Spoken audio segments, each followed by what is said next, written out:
फिर आप सबके सामने एक नई क्लास लेकर के आया हूँ। जी हाँ, आज के जो हमारे कवि हैं उनका नाम मैथिली शरण गुप्त है। तो आज हम उनके जीवन के बारे में हर एक पॉइंट को अच्छे तरीके से समझेंगे और आपको हम बताएंगे कि कैसे आप उसको लिखोगे और कैसे आप 3 आउट ऑफ 3 मार्क्स ऑब्टेन कर सकते हो। चलिए शुरू करते हैं आज की क्लास। तो क्या नाम इनका, आज के जो कवि हैं उनका नाम है मैथिली, क्या नाम इनका, मैथिली शरण गुप्त। इनका नाम है मैथिली शरण गुप्त। तो आज के जो हमारे कवि हैं उनका क्या नाम है, उनका नाम है मैथिली शरण गुप्त। देखिए, जैसे कि आपको पता है हमने अब तक लगभग 7 या 8 कवियों के बारे में बता चुका हूं, तो अब हम आज इनके बारे में अच्छे तरीके से इस वीडियो क्लास में समझेंगे। जी हाँ, तो इनका जन्म कब हुआ था पहले यह जान लेते हैं।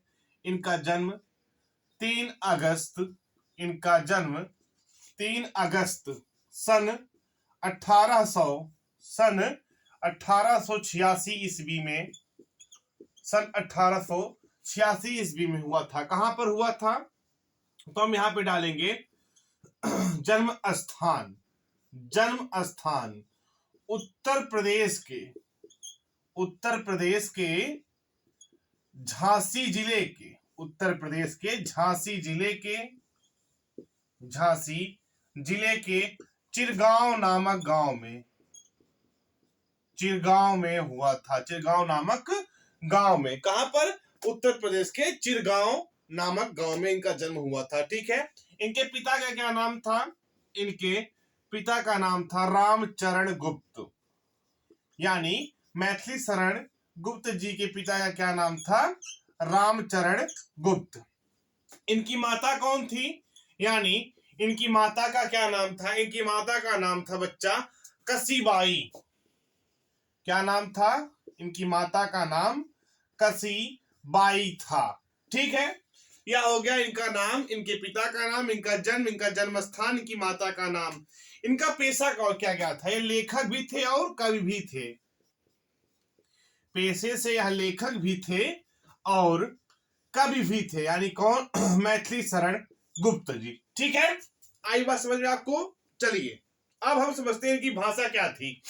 इनकी भाषा कैसी भाषा थी, तो मैथिली शरण गुप्त जी की भाषा थी ब्रज भाषा। कैसी भाषा थी बच्चा, इनकी भाषा जो थी वह थी ब्रज भाषा। इनके गुरु कौन थे, इनके गुरु कौन थे, तो आचार्य महावीर प्रसाद द्विवेदी।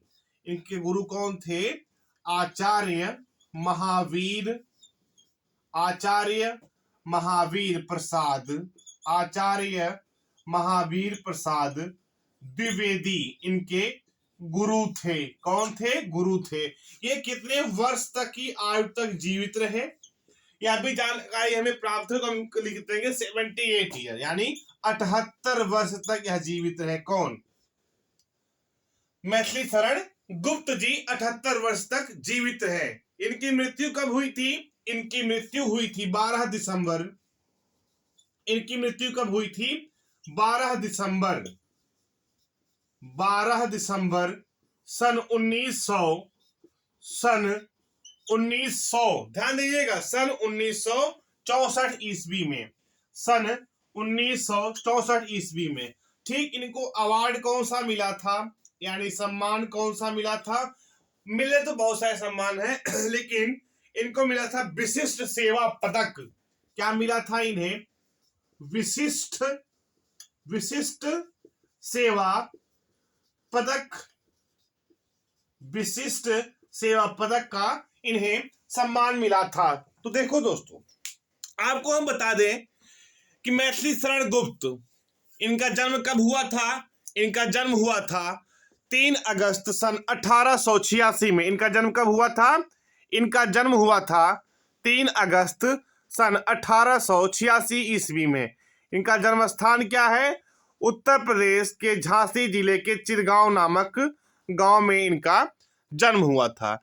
इनके पिता कौन थे, इनके पिता थे रामचरण गुप्त। इनके पिता कौन थे, रामचरण गुप्त। इनकी माता का क्या नाम था, कसीबाई। इनका पेशा क्या था, यानी पेशे से लेखक व कवि भी थे।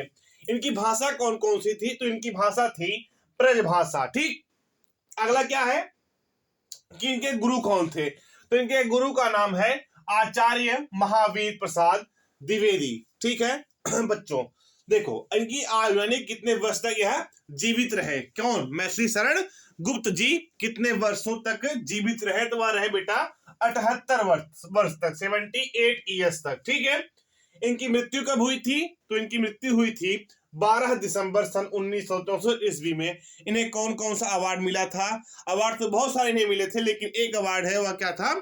विशिष्ट सेवा पदक इन्हें अवार्ड मिला हुआ था। चलिए अब हम लिखते हैं इनके बारे में, यहां पर बता दे रहे हैं आपको।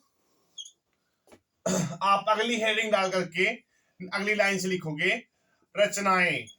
ठीक, क्या डालोगे हेडिंग आप? रचनाएं डालोगे। रचनाओं में आप लिखोगे, इनकी कई सारी रचनाएं हैं। पहली रचना आप लिख लोगे यशोधरा, साकेत महाकाव्य है यशोधरा। देखो यशोधरा और साकेत क्या है? महाकाव्य है। रंग में भंग, रंग में भंग। ठीक, भारत भारती, भारत भारती, किसान,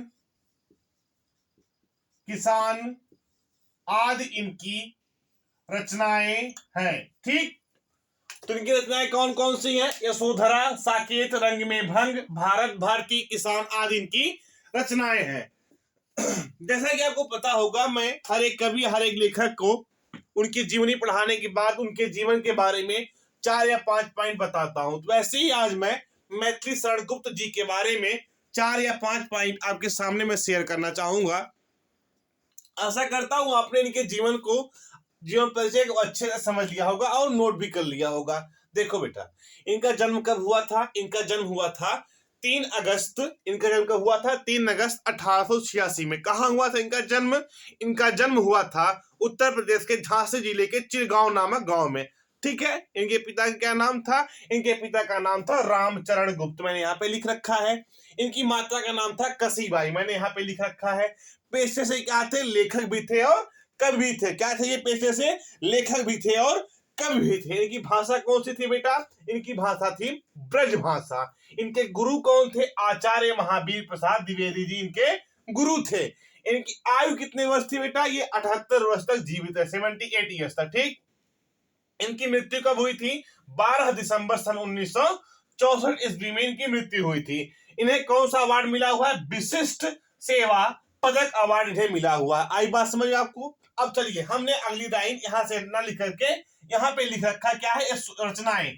तो इनकी रचनाएं मुख्यतः यशोधरा, साकेत महाकाव्य है, रंग में भंग, भारत भारती, किसान आदि इनकी रचनाएं हैं। आई बात समझ में? चलिए तो आपको मैं बता दूं, जैसे हर एक कवि या हर एक लेखक के बारे में मैं 4 या 5 पॉइंट बताता हूं, वैसे ही आज मैं मैथिली शरण गुप्त जी के बारे में 4 या 5 पॉइंट बताऊंगा।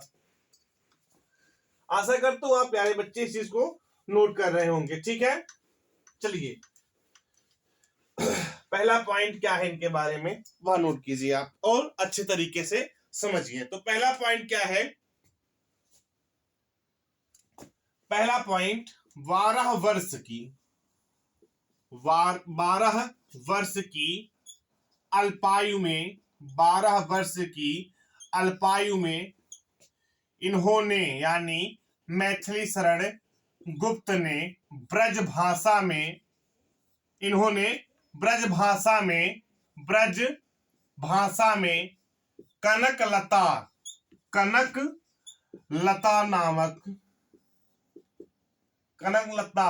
नामक पुस्तक की रचना की। कनकलता नामक पुस्तक लिखी। ठीक, कब लिखी थी इन्होंने पहली पुस्तक? 12 वर्ष की अल्पायु में, 12 वर्ष में की अल्पायु में पहली कविता, पहली पुस्तक लिखी थी। ठीक है, आई बात समझ? इनका प्रथम काव्य संग्रह क्या है? इनका प्रथम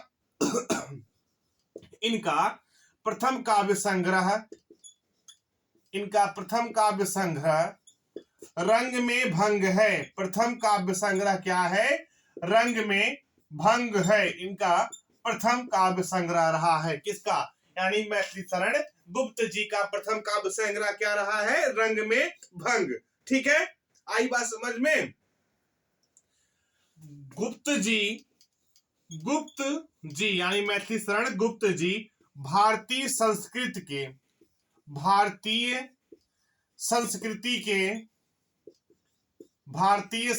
के प्रतिनिधि कवि रहे हैं।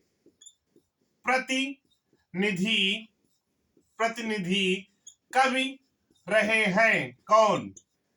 मैथिली शरण गुप्त जी। ठीक है, इनके बारे में 3 पॉइंट हो गई। अब चौथी पॉइंट क्या है?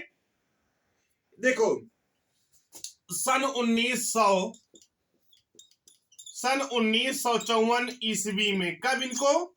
सन 1954 ईस्वी, सॉरी सन 1945, 54 को मैंने 45 में 54 लिख दिया था। सन 1945 ईस्वी में इनको भारत सरकार द्वारा किसके द्वारा? भारत सरकार द्वारा पद्म विभूषण सम्मान मिला था। किसको? पद्म विभूषण सम्मान किसे मिला था?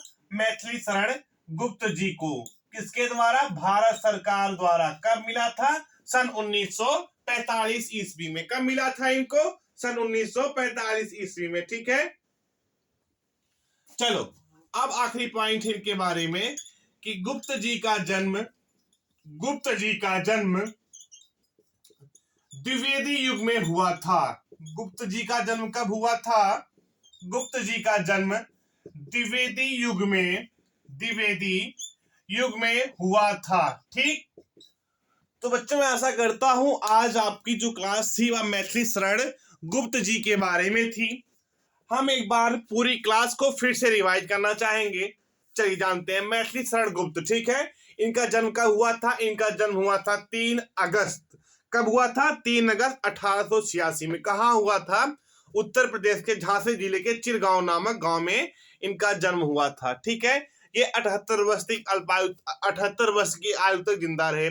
ठीक, इनकी मृत्यु कब हुई थी? इनकी मृत्यु हुई थी 12 दिसंबर 1964 ईस्वी में।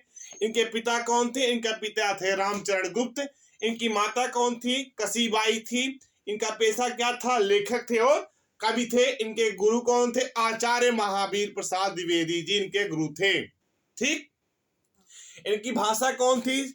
इनकी भाषा थी ब्रज भाषा। इनकी रचनाएं कौन कौन सी थी? साकेत, युगधारा, साकेत हो गई पहली रचना, युगधारा नहीं थी, सॉरी, यशोधरा, साकेत, रंग में भंग, भारत भारतीय, किसान आदि इनकी रचनाएं थी। ठीक, अब जैसे मैंने 5 पॉइंट लिख रखा है, आप सेम टू सेम ऐसे ही लिखोगे कि पहली पॉइंट क्या है? 12 वर्ष की अल्पायु में इन्होंने ब्रज भाषा में कनक लता नामक पहली कविता लिखी थी। कब लिखा था पहली कविता? 12 वर्ष की अल्पायु में। किस भाषा में लिखा था? ब्रज भाषा में लिखा था। क्या नाम था कविता का? कनक लता। इन्होंने प्रथम काव्य संग्रह रंग में भंग, यानी इनका जो प्रथम काव्य संग्रह क्या है? रंग में भंग है। ठीक है, अगली लाइन क्या है? गुप्त जी भारतीय संस्कृति के प्रतिनिधि कवि हैं। भारतीय संस्कृति के प्रतिनिधि कवि कौन है अगर पूछा जाता है बताओगे आप? मैथिली शरण गुप्त जी हैं। ठीक, सन 1945 ईस्वी में भारत सरकार द्वारा इन्हें पद्म विभूषण अवार्ड से या सम्मान से पुरस्कृत किया गया। ठीक है, गुप्त जी का जन्म कब हुआ था? गुप्त जी का जन्म द्विवेदी युग में हुआ था। आई बात समझ बच्चों? तो यदि आप ऐसे ही लिखते हो, आपको बोर्ड एग्जाम में आपका जो एग्जामिनर रहेगा वह 3 में से 3 नंबर अवश्य आपको दे देगा। तो वीडियो कैसी लगी आप हमें जरूर बताइएगा। Thank you so much.